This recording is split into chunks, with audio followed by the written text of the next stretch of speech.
आज हम इस वर्क पीस के ऊपर वर्क ऑफसेट लेंगे और इस वर्क पीस के ऊपर हम दोनों वर्क ऑफसेट सीखेंगे, कॉर्नर ऑफसेट भी और सेंटर वर्क ऑफसेट भी।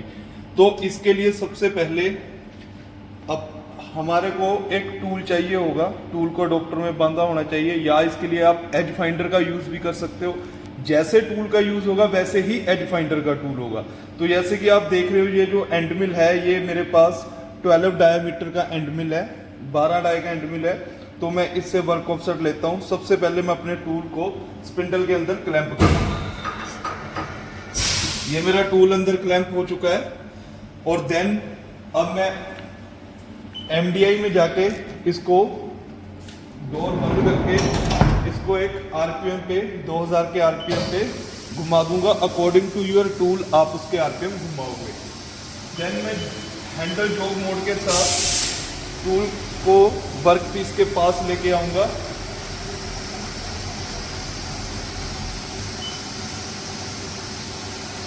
आपको वर्क ऑफसेट लेते हुए एक चीज का ध्यान रखना है कि वर्क ऑफसेट लेते हुए आपके टूल के आरपीएम घूमने ही चाहिए। बंद टूल के आरपीएम पे आपको वर्क ऑफसेट नहीं लेनी है, इससे आपका टूल टूटने का खतरा रहता है।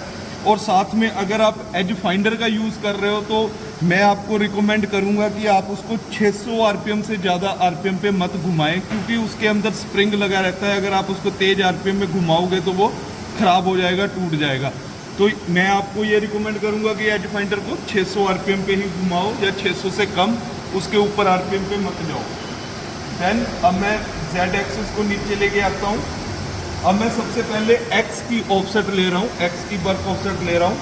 तो मैं अब अपने टूल को बिल्कुल धीरे धीरे यहाँ पे आके, मैं जब पास टूल पहुँच गया मेरा, तो यहाँ से मैं 10 माइक्रोन पे मशीन कर लूँगा। और 10 माइक्रोन पे मशीन करने के बाद मैं बड़े प्यार से आराम से टूल की टचिंग करवाऊंगा। टूल जैसे कि मेरा टच हो गया है, टूल टच होने के बाद मेरे को वापस इसको जेड एक्सिस में मूव करना है। जेड एक्सिस में ऐसे मूव कर लेना है। उसके बाद मेरे को पोजीशन बटन पे जाना है, और पोजीशन बटन पे जाके मेरे को साइड कर्सर की के साथ ऑपरेटर वाले टैब के ऊपर जाना है। ऑपरेटर टैब पे जाके मेरे को वहाँ पे ओरिजिन का बटन प्रेस करना है एक्स एक्सिस के लिए। जिस पे येलो पट्टी आ रही है वो आपका हाईलाइटेड एक्सिस होगा। तो मैंने यहाँ से एक्स प्रेस करा, एक्स के ऊपर येलो पट्टी आ गया, तो मतलब ये हाईलाइटेड है। तो मैं यहाँ जाके इसको ओरिजिन करूँगा। अब जैसा कि मेरा मिलिंग मशीन का जो, मैं आपको एक बार दरवाजा खोल के रीसेट करके दिखाता हूँ। जैसा कि मेरा जो वर्क ऑफसेट होती है, मशीन अपने इस सेंटर को वर्क ऑफसेट मानती है, 0 मानती है। तो अब मैंने जो टूल यूज़ करा है वो करा है 12 डाई का टूल यूज़ करा है। तो अब इस 12 डाई का मैं जितना मेरा रेडियस है उतना रेडियस मेरे को वर्क पीस की तरफ मूव करवाना है। जैसे कि मैंने ये 6 mm यहाँ पे वर्क पीस की तरफ मूव करवा दिया है, क्योंकि मेरा टूल 12 mm का था। आप जितने का टूल लोगे, जितने का डिफेंडर लोगे, उतना रेडियस आपको अंदर की ओर करना है, वर्क पीस की ओर। तो अगर आप कोई भी कॉर्नर से ले रहे हो, मैं इस वाले कॉर्नर से ले रहा हूँ, उस वाले से ले रहा हूँ, चारों कॉर्नर में जैसे भी आप वर्क ऑफसेट ले रहे हो, आपको रेडियस वर्क पीस की तरफ ही लेके आना है। अब उसके बाद मैं सिंपल ऑफसेट के बटन पे जाऊंगा। ऑफसेट के जैसे ही मैं बटन प्रेस करूंगा तो मेरे पास टूल ऑफसेट खुलेगा। तो मेरे को टूल ऑफसेट में अभी कुछ नहीं डालना, क्योंकि मैं वर्क ऑफसेट ले रहा हूँ। तो मैं यहाँ से F4 प्रेस करूंगा और मैं वर्क ऑफसेट वाले टैब पे चला गया। यहाँ पे मेरे को लोकेशन डिसाइड करनी है। मेरे को G54 में ऑफसेट लेनी है, 5 में लेनी है, 6 में लेनी है, जिसमें लेनी है वहाँ पे जाके, जैसे कि मैं G56 में ऑफसेट ले रहा हूँ, तो मैंने यहाँ पे हाईलाइट टैग पे लिया है और यहाँ पे सिंपल मैं पार्ट 0 सेट का बटन प्रेस करूंगा। और आप अपनी इस वैल्यू को मशीन की वैल्यू से मैच भी कर सकते हो। -683.909 और यहाँ पे भी -683.909। तो ये मेरी एक्स की वर्क ऑफसेट हो चुकी है। अब ऐसे ही सेम मेरे को वाई की वर्क ऑफसेट लेनी है। तो वाई की वर्क ऑफसेट लेने के लिए मैं टूल को आगे की तरफ लेके आता हूँ और टूल को डाउन करवाता हूँ, और यहाँ से मैं टूल की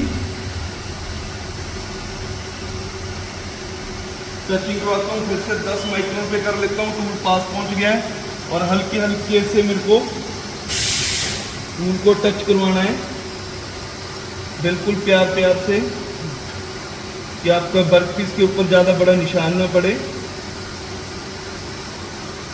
और ये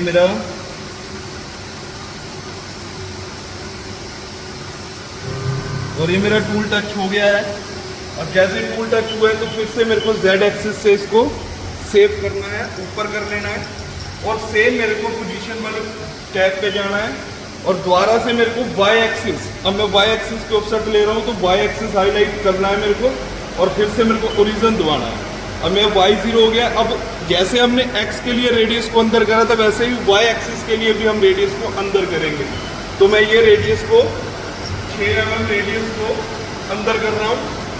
अंदर करने के बाद मैं फिर से जाऊँगा, ऑफसेट में जाऊँगा, F4 दबाऊँगा और अब इस कर्सर को Y एक्सिस पे लेके आऊँगा और Y एक्सिस पे ले जाने के बाद मैं पार्ट 0 सेट का बटन दबाऊँगा। तो ऐसा कि मेरे देख लो -263.970 मशीन वैल्यू से मैं मैच कर सकता हूँ, -263.970। तो मेरा ये X और Y की ऑफसेट हो चुकी है।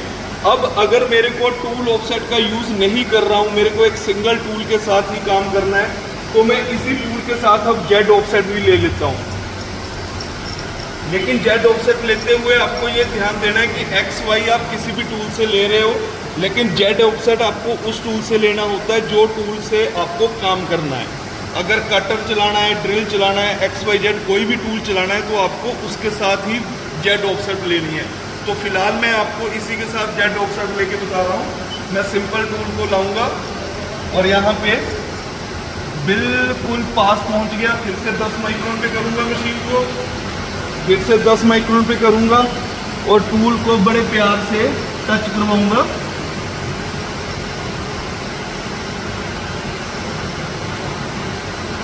और ये मेरा टूल